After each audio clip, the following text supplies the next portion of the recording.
Hi, my name is Hadi Sheikh, and this is my audience here recording. Hello. You have one person that is offering you something you like as a reward for doing the right thing, and another person threatening to take away something you like or punish you for doing the wrong thing. Which one did you choose? Negative reinforcement does have its place in some cases. However, I am almost certain everyone would go with option one, particularly children, as it is more appealing, more rewarding, and less threatening. If not, my speech today will persuade you otherwise. I have used two websites as sources in this speech.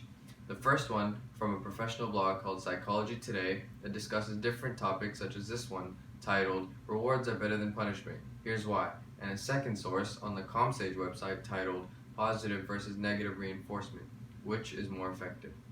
In this speech, I will persuade you that positive reinforcement is better and more effective than negative reinforcement by comparing the two methods of discipline, the effects they both have on a child, and why.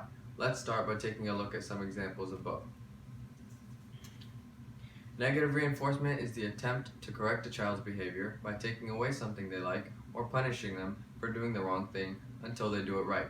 For example, if a child does not do their homework, making them sleep early that same night instead of playing video games like they wanted to is negative reinforcement. Another example would be if a child breaks a vase at home. Negative reinforcement will consist of punishing them by sending them to their room or taking away certain privileges.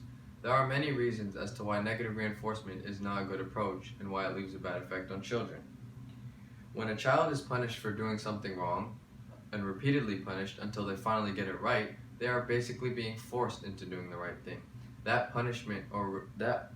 Their fear of the punishment is what drives them to do things the right way, not their internal motivations to do so.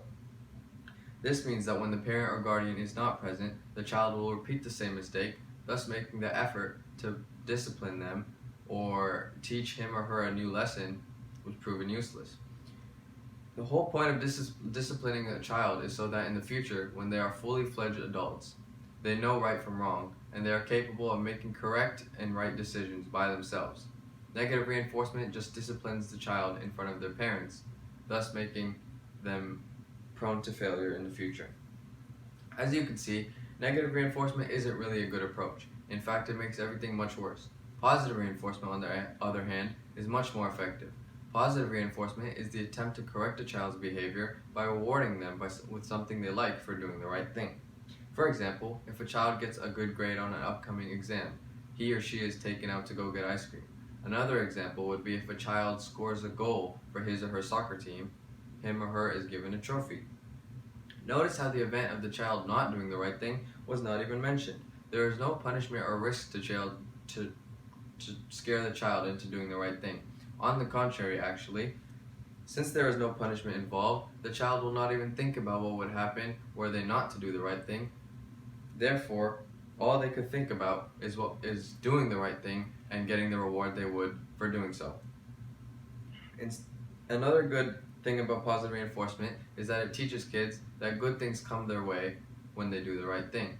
This way, in the future, when they're all grown, they make the right decisions without someone telling them to do so. Positive reinforcement is better for the parent and child in the long run.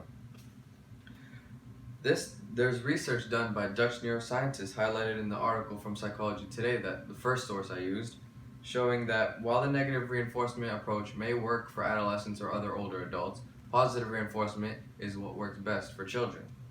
This is because negative reinforcement requires the capacity to think about why the mistake was wrong, which children don't have. Instead, positive reinforcement does not require any thinking capacity. There is just an idea of a reward for doing the right thing, and children were more prone to doing the right thing with positive reinforcement. Adults was a different case, but they're more matured and have a higher thinking capacity. Learning from negative reinforcement requires sophisticated analytic capacity, but for positive reinforcement it does not. That is why positive reinforcement is the better option of discipline, for children that is. This brings me to my original point and conclusion, that positive reinforcement is a better method of discipline than negative reinforcement is.